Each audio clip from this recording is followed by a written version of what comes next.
out there. I'm driving to work on my beautiful Sunday here, and I was just thinking about my career as a writer and giving 2 pitches to a company that happens to be more local, but it's down south in Virginia. And I swear to people it'll be a bestseller. My feel-good story about basically being homeless and overcoming a lot of stuff that a lot of people don't really know about. And it's wrought with a lot of tragedy, but it's not all my tragedy. It's other people that have actually passed away who basically died on the streets.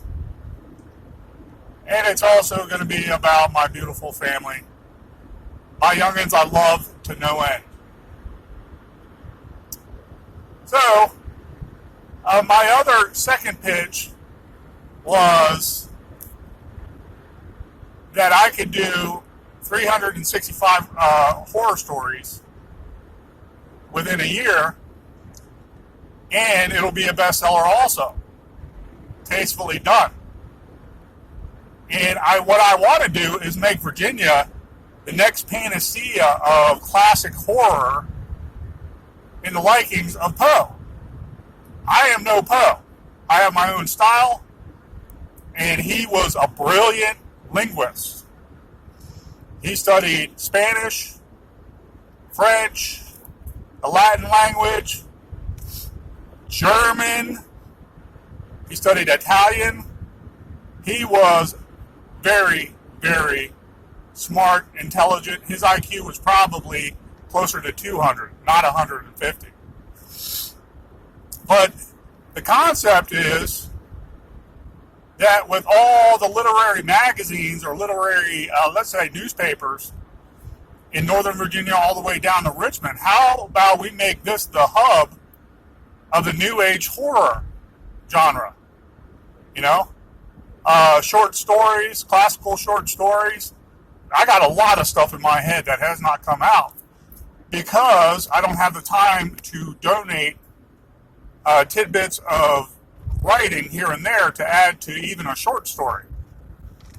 I doodle, and the way I study is basically before I start writing a larger work, I do all the letters of the alphabet, 1 page in the dictionary, and I memorize that whole page of 30, 40 different words. That sparks words in the back of my mind that need to come out when I'm thinking aloud and writing freehand. And my vocabulary over the last 10 years has just, it quadrupled basically doing that. It sparks a lot of words that come out, and all writer's block. You know, when writers get stumped on something and they just don't have any will to continue to finish a work at that time, that hardly ever happens with me. But anyways, looking at the writing field and how hard it is to get paid, especially in the vanities, and I've done the vanities with 2 books. They sabotaged my books wholeheartedly because I won a Better Business Bureau complaint against them. And then when tragedy struck me, and I was checking back on my books to see if I had any kind of funds generated by the sales, I looked at my book, and they made it worse. They made a typo on every page that was not on the original manuscripts. So I don't want to go vanity. I would like to be a journalist and do basically a column a day. I would love that. You would get the full unbridled truth. And that's what I believe that we should aspire to in the news media in terms of print, newspapers, and online news reporting. But knowing the ins and outs, I'm thinking, okay, well, rebut me this. There's writers out there, and we're a dime a dozen. But what about the concept? The concept I would like to be paid for ahead of time. based on my 500-page compilation of the disappeared already. And what about these publishers' editing ability? Are you saying if I have a work of art you're reading and you enjoy the content, but there's a couple, let's say, things that describe my style as old style, circa 1966 Webster Dictionary, that you don't like and you want it more free-flowing, are you saying your editing services to make a New York bestseller is that bad or that lazy they cannot improve a book like they do for the great ones too? That's where I kind of get upset with a lot of these publishers that won't let good talent in, whether it's me or not, other people, that have not been heard before. What they want is the quick buck with name recognition stars already in the media or already has hundreds of thousands of followers, okay, with a lot of the work. And that doesn't mean that they're mainstream writers. It could be someone that does blogs a lot, their own blogs. They enter their works in individual contests for like a little payout, $200 prize here and there.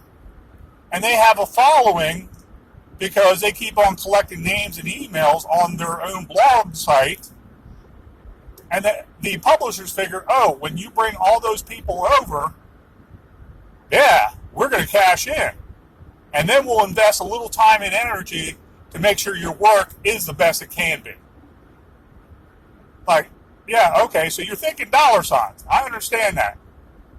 But that doesn't necessarily mean that right there is the best talent just because you run a blog list or you have a following. And it doesn't mean your concepts of what you write are the best either. I vow I can write a short story once a day for a whole year, mostly horror or sci-fi or psychological thriller, and I have never-ending concepts and topics. And I have never-ending words to describe a different thing for each story. So, the publishing field is not corrupt per se, but it's very hard to get in. And I know that they love writing, they love publishing stuff and giving people that opportunity. But there are payus out there that accept unsolicited manuscripts, and they want to have a generated cash flow with a good-selling New York bestseller, and they're willing to do a little bit of time and effort to make that a bestseller also. So there is still hope. I know this field inside and out, and one thing I refuse to do, other than Facebook where I post stuff just because I love people to enjoy it, one thing I refuse to do is enter my stuff in any kind of competition. Why? The people that promote those competitions, they get tenfold back the recognition and monies when they publish these competitions. And if they know someone in the field, they're biased automatically. Those aren't the real, most credulous or incredible publishers or writers in the field or authors. They basically set up a lot of poetry symposiums for their own advertising revenue and value. And then the actual authors that contribute get such a menial payback if they win out of, let's say, 10 people. If I have a gripe or bitch, that is one of the biggest scams going on in the writer's field. Publishers need to make money. They want to make money. I understand that. When it comes into a contract, they should be a little bit more open, and the author should also be a little bit more realistic. That's a contract. That's understandable. Okay? Being an outsider in the publishing world, I understand that. But these little intricate industry scams, a lot of people have to be aware of. Don't go vanity. Whatever you do, I don't care if it's online, print too, you're paying for that, which is more than the vanities in the early 2000s. A straight up paperback book. You keep on paying even after the contract to adjust something on your book, and you're like, wait, you'll start to get it after the first 3 months of a failed book? Wow, they keep on messing up my book. What's going on here? And they'll do it over and over again while you pay that $2 for the correction. But the resubmission fee happens to be $100, $200, $300. That adds up when they do that to 100 authors. Okay? And with the thousands of authors on these online Lulu books, okay, if they do that to just a percentage of them, they're always going to have a cash flow that's beneficial for them, but not beneficial for the author. And again, the advertising is everything. They might have an avenue of publishing your book online or in print so you can actually feel a book in your hand. But who's going to tell them to go there? If they sit there and advertise your name, it's going to be this little spot on their website with 1,000 other books around it. Or let's just say 20 other books and authors' names on it. And you can say, wow, I got recognition. No, you don't. People are going to look at that and say, dime a dozen. There's 20 other authors here. What? This doesn't make sense. It's an unknown author anyways. Yada, yada, yada. That's why I want to go with a bona fide pay-you publisher that knows what's at stake, can make me a contract ahead of time, and they know a reward is coming to them and the people. That's what it's about. Hell, some of you guys don't know out there that you can solicit a publisher and they can pay you ahead of time for something you didn't even do yet. Some of you don't know that. Stephen King did it with his first novel. Look it up. Look it up. He was tired of one of his first works not getting that much paid for it. So when he did, I believe it was Carrie, and his wife helped him for it. I believe he hand carried that to one of the Manhattan publishers, the big time, and said, this is what I have. I want money for it, and I'm willing to do more. Future works. Okay? They paid him outright for that book, and they held a contract with him, and that's how he became popular. He got paid for it. So anyways, if you're an author, a writer, a publisher, as in like a private publisher, online, and you write a lot of good stuff, don't be disheartened, but try the real field.